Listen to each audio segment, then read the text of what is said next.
G'day everyone and welcome back to Cam Carter Adventures, and welcome to sunny Wynnum on Brisbane's Bayside. Well, today's episode is going to be about this lonely little memorial stone right over here. It was a memorial stone that was laid in 1929 in memory of Lord Kitchener. But who was Earl Kitchener and what was he doing on this spot?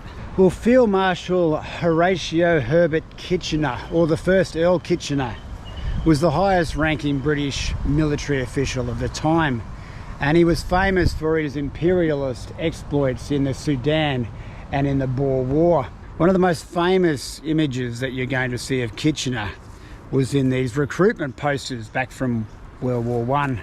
Now, back in 1910, when Lord Kitchener was here, the Queensland and Australian Army troops were based at Fort Lytton, just not far from here on the Brisbane River. And the good Earl had decided that he was going to do a bit of a colonial tour and pay the boys a visit. So the Australian Army officials decided they'd put on a bit of an exercise just to try and impress the old fella. After the exercises had finished, it was planned that the Australian troops would march across the bridge here at what was then called Capalabar Creek, now known as Wynnum Creek. So Kitchener, a man whose ego was only surpassed by the size of his moustache, decided to borrow a horse and perch himself on this small rise, which is now where the Wynnum RSL is located, and he saluted the troops as they marched back to Port Lytton. Strangely, this railway bridge is now one of the lowest railway bridges in southeast Queensland.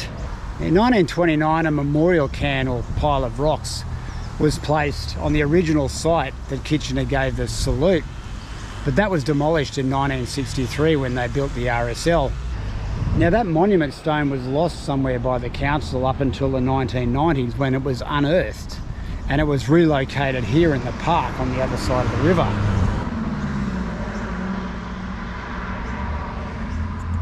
Now, Lord Kitchener went back to England, and in 1914, following the outbreak of World War I, he became the overall commander of British Armed Forces.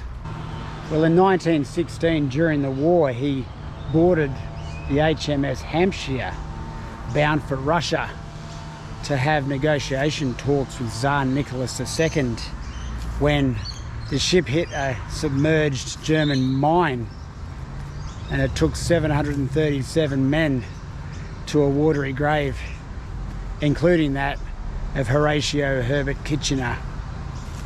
Well, the irony is that Kitchener did leave one thing to the Germans which was adopted with tragic consequences, and that was that in 1902, in the Boer War, under Kitchener's command, the British built the world's first concentration camp.